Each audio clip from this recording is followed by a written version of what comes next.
welcome to Dongmakgol. You've just seen a summary of the movie. Obviously, if you haven't watched it yet, please go ahead. Show of hands. How many people have watched the movie before?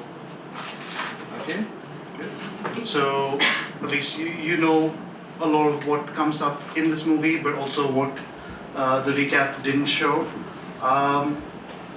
And I think one of the things, before we actually get into discussing the movie, it's important to reflect on how, when this movie was made.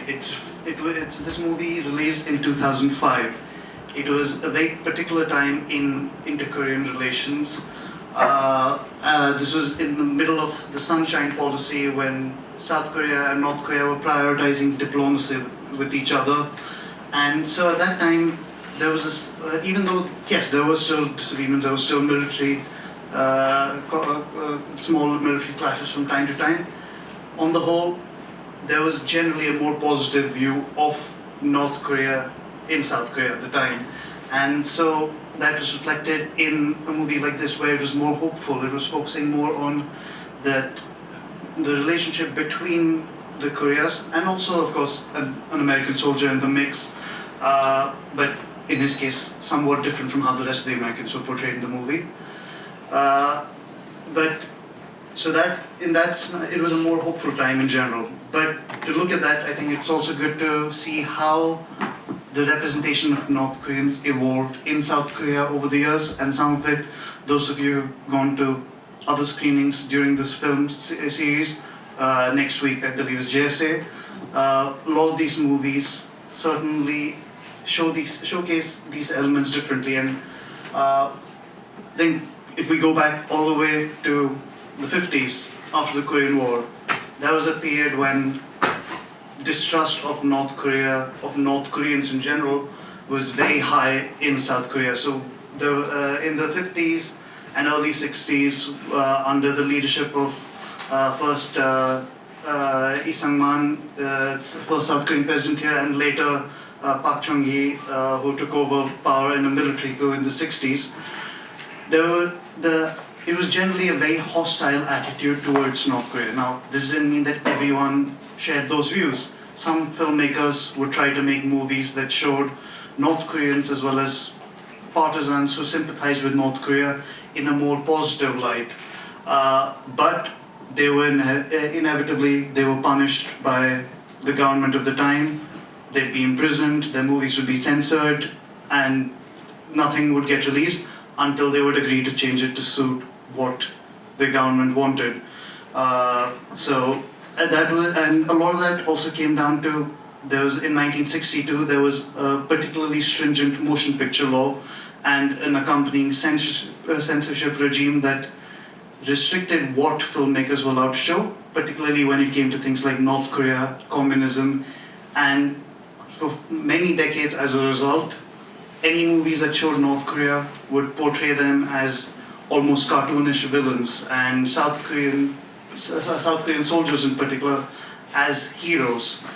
And so that was how it evolved, how it remained for the longest time. But around the 80s, things started to change in South Korea. There was a growing pro-democracy movement. People started to become a little more willing to also look at North Korea in a different light. But at the end of the day, it was still a military dictatorship in South Korea for much of the 80s. It was only in the early 1990s, it was President Kim Il-sung. So he was a pro-democracy activist, and during his time, the South Korea decided we need to start changing how we make movies. This was not just about North Korea, but in general. And anyone here heard about how Jurassic Park is connected to this? So, so this is admittedly something that was told to me by a film critic and university lecturer here. I can't say, I've seen it reported elsewhere, not 100% sure just how true it is. Apparently, sometime around 1993 or so, Kim Il-sung had a special screening of Jurassic Park. And obviously that was a big movie everywhere in the world at the time. And he looked at he looked at those CGI dinosaurs and he said, why can't we make movies like that here? So what is holding us back? And so he set out to remove a lot of the restrictions that were plaguing South Korean cinema at the time. Directors were given more freedom, and a lot of the companies started investing in them as well. But it still took a while for things to actually change. It was only in 1996 that the old movie, I forgot the name of the law already, but the law that was being used to censor movies was revamped. It had been modified several times in between, but finally around 1996, 97, it became a new film promotion law that was aimed at letting filmmakers and studios do what they need to do.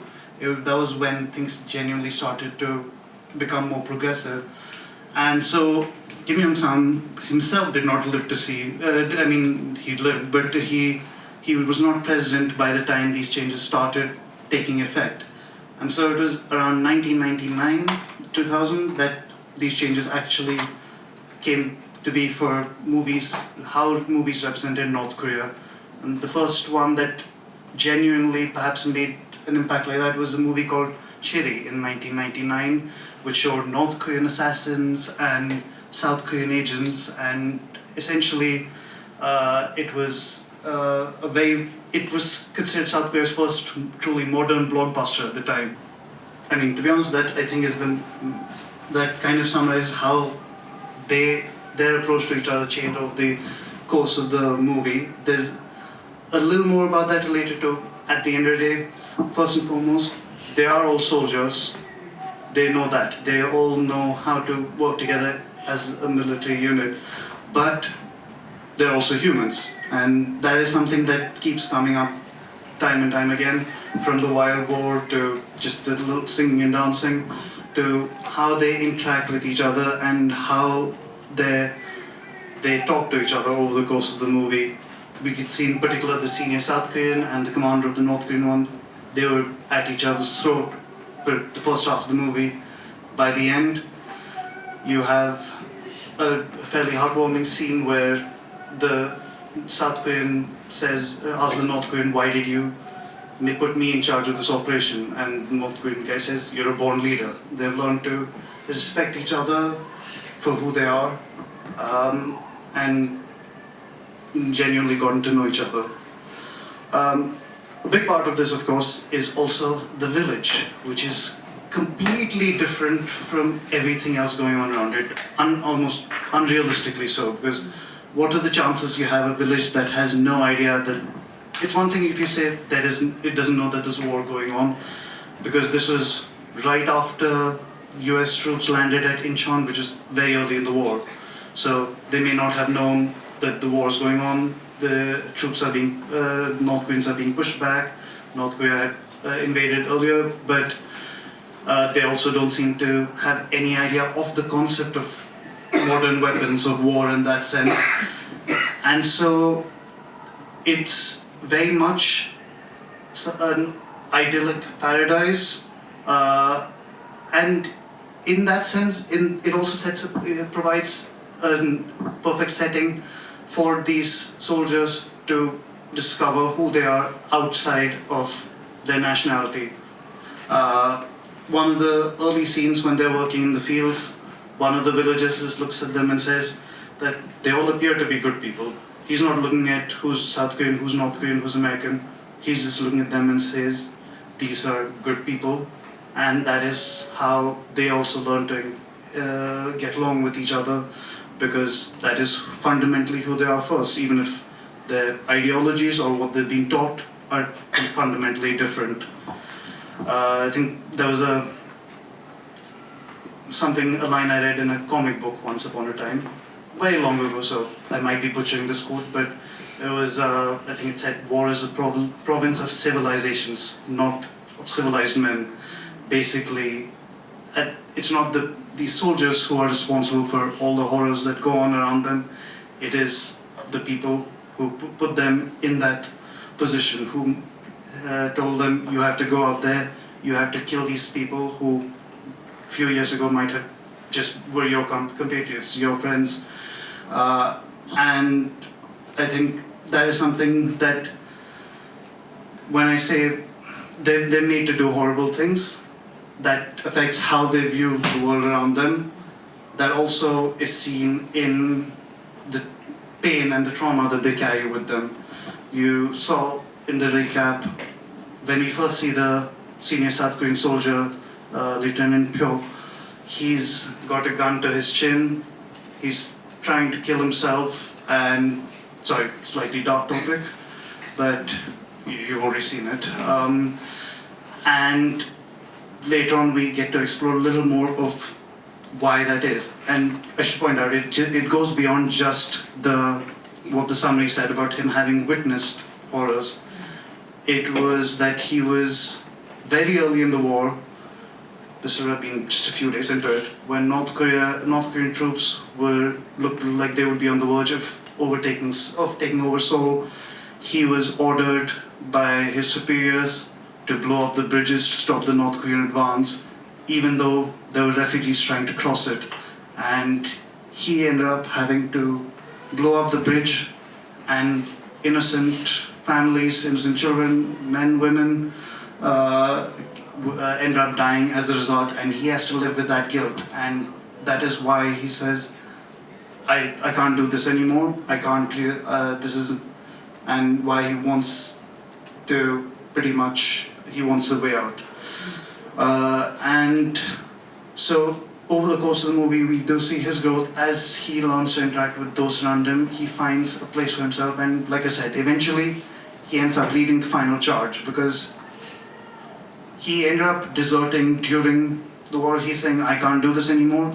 If I go back, I will be shot, because I left my unit, I ran away from it.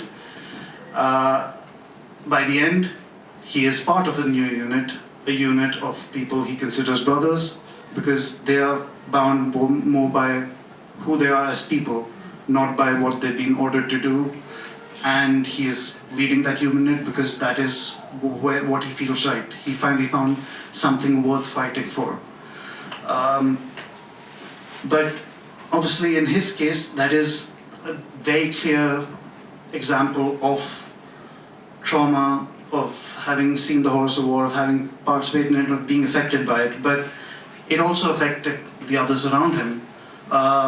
The commander of the North Korean unit, when we first see him in the movie, he's leading a bunch of soldiers, including the wounded, and his subordinate says, the orders from command are, if we can't have any stragglers, we can't have the wounded who will slow us down, let us kill them. Let us just be done with it. And he refused. And the reason for that becomes apparent later in the movie. Obviously, you did see in the movie, because he was refusing to do that, it led to South Korean troops or Allied troops catching up with them and killing most of his regiment, just 3 survivors. But towards the end of the movie, when South Korean Lieutenant Pyo asks him, why did you put me in charge of this? He didn't just say, because you're a born leader. He says, it's because at the start of the war, I was part of a unit, and we came under attack, and I was the only survivor. So they made me commander of a unit, but I don't want, that's not who I am, that's not what I want to do. And you can see he carries the survivor's guilt with him everywhere. He has seen his comrades from his first unit die. He has seen the comrades from his second unit die. And for him, part of the growth is saying, this is not who I am. I will fight for what I believe in, but I am not I refuse to lead any more of my friends, any more of my fellow soldiers to their death. And so that's his tale as well. And then, even though obviously you saw all the soldiers ended up dying, but the first of them were one of the older North Korean soldiers and the young South Korean who whom he befriended. And for the young South Korean, he did not. There was a phase where he did in the movie where he said, "I do not want to take part in this suicide mission. I have something to live for. I want to go back to Seoul. I want to go to Jongno, and go to the U.S. Army bar and have a nice time. That's what I want to do." And then in that final battle, when he saw this North Korean he had grown incredibly close to die in front of him, that was when he kind of pretty much lost his head. And the one person who said, he told his other South Korean, you may want to kill yourself, but I have something to live for. No, he no longer was feeling that way, and he just rushed head first into battle, picked up a gun, started shooting at planes, and got gunned down. And so you see that for all these soldiers, they are affected in different ways by their experiences, and some grew with it, some it pretty much also was what kind of led to their end. But they all carried their pain. They all carried the horrors that they saw in war, of the things they were made to do, of the things that happened around them. But for the most part, you can say that when you saw at the end, when they knew they had accomplished their mission, they were satisfied, they were smiling. They knew they were about to die, but they had found something that was worth dying for. And, mission accomplished. And so again, we see over the course of the movie how that friendship evolved, how their ideals evolved, how they started to go beyond what pushed them into the war, and into what that experience shaped them into, what that being around each other, being in that village where for a few brief days no war existed, that helped them become the best people the best versions of themselves, the version they wanted to be. They were the good people that one villager said they appeared to be. And so I think that was so this movie and that friendship, the way it developed, again, going back to what we were originally talking about, it was very much a reflection of the hope that was there in South Korea at the time when it came to North Korean relations. And again, I was not here in 2018, 2019 when the summits were happening, but certainly from the people who lived here and from whatever I read and covered from sitting back in India at the time, I do recall there was a lot of hope at the time for the same reasons. How much of that went away, that's a different matter. But certainly when you see movies like Welcome to Dongmakgol, they reflect that, there was a point where North Koreans, South Koreans, they were firmly more focused on the fact that they were Koreans first, that they were humans first. And, that shared brotherhood or sisterhood trumped everything else. And so just for a brief while, there was that little hope of a better Korea, unified Korea maybe, but more than that, at the very least, North Koreans and South Koreans learning to see each other as humans first. So I think that's honestly pretty much it from my side in terms of the movie. I was actually hoping to get your opinion on whether you believe it would be possible for North and South Korea to be reunified, if you think there is within a certain time span, or what do you believe needs to be done to be able to make it a reunified Korea? So that's always an interesting question for a journalist, because we're very much trained not to take sides. So if I had to be perfectly honest, I think there's a big difference between what people can hope for and what is realistic. Because you can say, sure. We are all Koreans fundamentally. We are all the same, but the two countries are no longer the same. The people are no longer the same. They've been changed a lot, and certainly they can. The systems fundamentally are also different, and obviously we see defectors coming here. They learn to live in South Korea, but for many it's not easy. For many, it feels like an alien world. That does not mean that it cannot happen with the right political will. Certainly it can, but is that political will there? Is it something that people genuinely want? We keep seeing these surveys nowadays saying support for during 28 in that hopeful period of 2018. The support for the idea of unification was running high. People said, "Oh, it might be possible," but some people were doubtful, and over the years that has just gone up. And I think in particular young people, young Koreans, young South Koreans look at this and say, this isn't worth it. If we are unified, we're going to be propping up North Korea's economy, we're going to be fixing all the problems there. We can barely manage over here. We've got a housing crisis, we've got a jobs crisis. How do we, we don't want this. And some of the older generations, some are hopeful, some are firmly against, again, depending on their political leanings. And so I think that desire, for one, is starting to fade a little bit. But even beyond that, just the practicalities of it. How do you make it happen? In South Korea, the policies change with every administration. Every time a new president comes, everything changes. The old ones' policies go out. In North Korea, it's the opposite problem.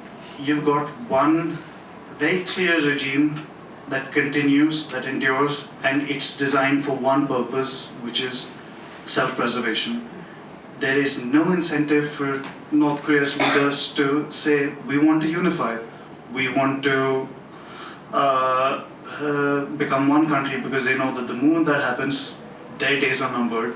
It's very unlikely that you're going to have South Korea and North Korea unify in a system that allows the Kim family to retain the power it has. And so I think that motivation is not there, is not going to be there.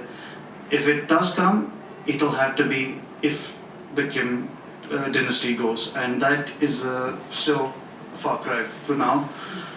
What we can, perhaps the most achievable scenario is not unification, but cooperation and friendship.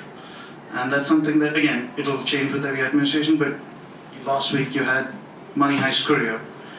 That was set in, that was in a setting where the two Koreas are considering the possibility of, unification, but essentially their entire focus is we will work together, we'll have economic cooperation, there's joint economic area, we have a unified currency, which has, is acceptable to both sides. And so that sort of scenario, while still a little extreme, is perhaps what you're looking at as a best case scenario, or at least a representation of that, where they're willing to trade with each other, they're willing to have those sorts of economic relations with each other. But again, as we saw with the joint economic area at Kaesong a few years ago, these things come and go. South Korea, the political will can change. North Korea, what they think they're getting out of it, that'll also change. And so what's convenient at one point will become inconvenient, politically inconvenient at another. And so nothing is permanent, nothing is set in stone. The most you can do is hope that someday you reach a situation where there's some sort of stability in how they deal with each other.